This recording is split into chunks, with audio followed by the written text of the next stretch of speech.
Howdy, lieutenants and economists. The most volatile, evil, disgusting things on the planet, humans.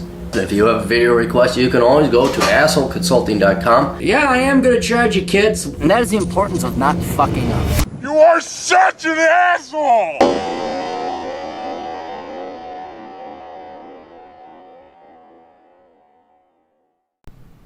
Hey everybody, the old captain here. If you got a question and you got money, go to assholeconsulting.com to take care of you. Mr. Caleri, hello. I expect this finds you well. I have done some extensive search on YouTube for quality advice provider, and I found you. A relatively close second is the Spartan Life Coach, who is quite good but also British and inclined to rely on psychotherapeutic material. Nothing against the UK, but the social context of the United States is probably quite different in some ways. And I really don't want to waste my time with psychotherapy. I've been through a total of between 50 and 80 fucking sessions. Holy shit, dude. Of individual and group therapy since I was a teenager, and only rarely found it to be useful. Yeah, because most psychologists... You know who the only real good psychologist is? I'm sure there's more than one. Okay, because there was, let me tell you, there was a therapist. There was a good-looking gal. She was in my dance class in Wyoming. She had nice legs. Not much of a leg man until I met her, I'll tell you. Woo, man. Woo, giggity. Ah, yes. Call her Doc. Hey, Doc, how you doing? I would never go to her because I always thought, well, I'm not going to go. I'm not going to have a problem that we couldn't court. We couldn't date. Yeah, but aside from her and Dr. Helen's the only other one that I would really trust. But yeah, for the most part, and I'm sure there's some fine, but it's bullshit. Therapy's bullshit. Unless you absolutely need it. My last girlfriend was in late 2000. Whenever I would share a bed with her, she would complain that I would snore and request I use the couch. I was about 280 pounds then, and now I'm about 260 pounds now. Yeah, I saw your picture. You're a fat fuck. You gotta lose weight. I am right at 6 feet tall. Furthermore, she had suggested I had symptoms of anxiety, although she never elaborated. Her dad was a well-to-do attorney, and even at that point, she'd probably been through more therapy than I have ever been up to now. Yeah, see, if you look like shit, you're gonna select shit. Girls like to make it sound like they're these holier, higher-thinking type of beings than the moral, because they go for personality. No, just like guys, they go for physically good-looking dudes. They're just a little bit more discreet about it. And if you're going to look like shit, you're going to attract shit. Not just physically, but also mentally, too. So, yeah, you got to lose the weight. Nothing good ever came from fat dude. Not one good thing. I'm not saying you gotta be ripped like fucking Jack Donovan, but nothing ever good came from being a fat bloated ass. Not one good thing. Her dad had previously bailed her out of credit card debt, winner, and after finishing a PA in sociology, had arranged for a full-time job with benefits and a decent apartment for her. She had also written a senior thesis on drag queens, and I was embarrassed because I had dropped out of college in the spring of 1998 and told my parents I was confused about my sexual orientation. Fuck, your dad ain't around, is he? In retrospect, she and I came from compatible backgrounds for marriage because my parents are also well-to-do, except I would generally have to yell. I would have hell to pay for any concern I would have in my teenage years or 20s. My parents had teaching licenses before beginning private sector corporate careers and would generally refuse to provide any useful guidance for my educational project. Well, yeah, they were teachers. Teachers are, okay, I take it back. At least therapists do sometimes have to face the private sector. Teachers are pretty fucking worthless people. And that was my last girlfriend. I'm really trying to cut to the chase here. You failed miserably. I fulfilled an entire service obligation with the military, active duty army, deployed to both Iraq and Afghanistan. There you go. I used the retraining benefits to go back to school for qualifications as a network and computer technician. Awesome. All right, here we are. I work second shift, evening and weekends. A stable job with full benefits. I rent a room for my parents, and they have no agenda for me to leave in the near future. I also frequently drive my mother's car to and from work.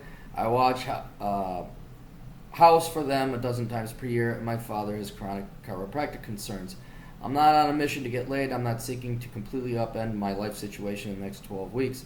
I'm not going to raise another man's child, foot the bill for a woman who has obesity, health-related issues, or assist the retirement for indigent potential in-laws. Please advise me and let me know your price. Regards. Dude, I won't lie to you. I think this is fucking complete bullshit. I think this is somebody who just gave me $35, $36 which I'll take. But I gotta assume you're being honest.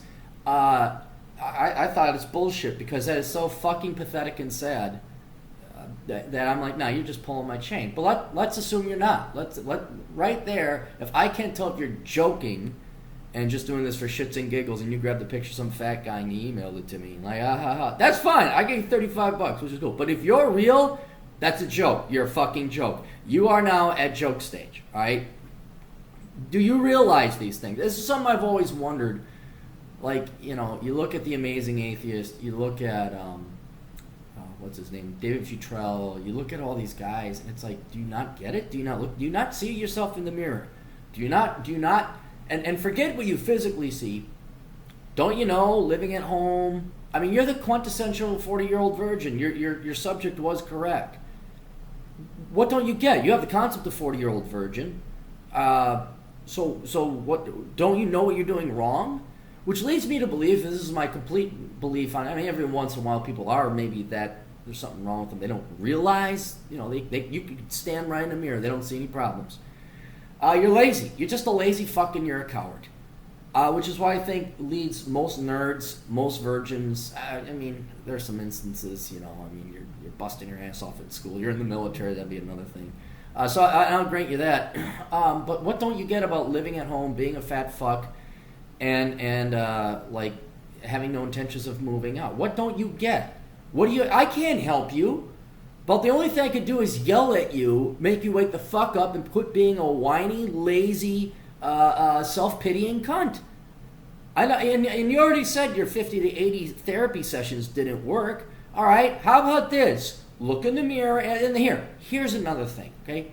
There's absolutely nothing wrong if you're happy. It sounds like you're in no rush. It sounds like, you know, maybe you'd like to lose your virginity, but you're all right with the life you've chosen for yourself. If you're fine with it, fine. There's nothing wrong with being fat. Technically, I mean, you'll die early. People don't want to look at you. But if you're okay, like if you're just perfectly happy being comic book guy and playing with your comic books and watching your TV shows and doing your work, and you know you're supporting yourself, you have a job, that's good, and you don't mind living at home, fine. But if you want to interact and inevitably have a mate, have a spouse, or start dating girls or attract members of the opposite sex, you have to become what they want. And I guess that is the debate. That's the fight of humanity. I think everybody knows that you got to become what other people want. To be successful in life, you have to do and become what other people want. And then they'll pay you money. But then you're like, well, that takes effort. And then it's like, do I want to give up my own personal life of leisure, sloth, laziness, ease? I can totally understand it. You just want to sit and play video games. Okay, fine. It's not worth it. Because in the end, everybody makes the decisions. Everybody does. The woman stuffs her gullet with the pie because she likes pie more than she would like to date a man. It's the same thing with you. You obviously don't diet. You obviously don't exercise. And that's an easy life, and that's enjoyable. That's pleasurable. That's nice. That must be nice to wake up and not have to work out and not have the guilt of not working out. All right, fine. But then there's a cost. And it is not one woman is going to let your dick penetrate her. Not one. Maybe a really disgusting one that's going to only bring you more problems and more troubles. But as it is right now, do you really need me to tell you what to do? You need to lose about 70 pounds. Easy. You need to cut your hair off because you're balding. Do the Bruce Willis shave. Get it right. You need to get contacts. You need to move the fuck out of the house. And then you need to hit the gym. And then that right there, let's just, before I waste any more of my breath and your time, let's see if you can do that before we start worrying about what kind of personality and attitude you have to get women. Because if you're not even going to do that much, then yeah, you're not going to attract women. And at that point, you know what? Let's just do it the most efficient capitalist way around. Go fly out to Amsterdam. Go find yourself a prostitute. Get laid. Get it done and over with. And then this huge aspect is done. That's worth whatever flight costs to Amsterdam. I don't know, $2,000 round trip with the whore over across the Atlantic. Just do it. Go over there. Get your dick wet. Pay. You're done. Okay? And then you're not a virgin anymore. Then this whole thing is taken care of. It's totally overrated anyway. Your first time you're going to suck. Don't worry about it. Everybody does. but it's done, and that's worth the time and you or the money. And so fly out there, get laid, come back. The real question that you have, because it's going to affect other things in life, is do you want to continue on your next 40? You're over half dead. You're a guy, and you're overweight, so I'm going to say you're going to die out at about 70, maybe 65 of cardiac arrest. So you're almost 2/3 dead. Do you want to piss away the last third of your life being the fat, lazy slob you've been? Up to you. I don't care. It's not my life. I got your money, okay? But if you want to increase your life to 80 and you want to actually enjoy life before you die, say, I wonder what it'd be like to be kind of like an okay in-shape fuck instead of an out-of-shape, fat, ugly fuck. And your face ain't bad. I mean, it's all right. I mean, it's I don't, you know, a lot of people say there are no ugly people, only lazy ones. Was it Estee Lauder? It's true.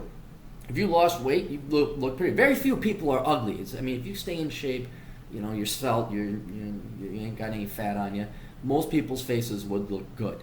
And in your face, I'm sure you'd look fine. But dude, you got to shave 70 pounds off. That's it.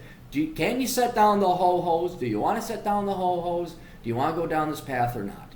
If you don't, fine. You will continue. What your past life has been will be the rest of your life until you're dead, and that will be your legacy. There will be no more quarters. It will be game over. But if you'd like to try a different life, and I guess you kind of do because you sent me an email, that's your way out, right? You got to become what other people want. That's it. And most people want in-shape people, not fat, ugly fucks. So, go walking. That's what I recommend first, because you don't start running. Your system ain't up for it. Walk first. Maybe get into hiking. Your knees. You don't want to blow out your knees. Don't blow out your knees. So don't run. Walk. Start 1 mile, 2 mile, 3 mile. Then once you lose, I'd say about 40 pounds. Not 40. Let's say 30. Maybe even 20. Once you think your knees can handle it, get yourself a damn good pair of running shoes. You fat fuck, need some really good running shoes. Your knees and ankles can't handle it. And then run your mile, 2 mile, 3 mile. And then soon, you know what? You're going to be a better looking dude. It'll be about, we're coming up on spring now. Depending on where you live, you can start running outside pretty soon. So by the time late summer rolls around, you might actually shave off about 40, 50 pounds. And that'd be great. And then you know what? Then you're going to start being what girls want. And then that's the long, arduous way of getting your virginity lost. The short, quick way is fly your ass out to Amsterdam. Anyway, that's all we got. Hope that helps. Toodles.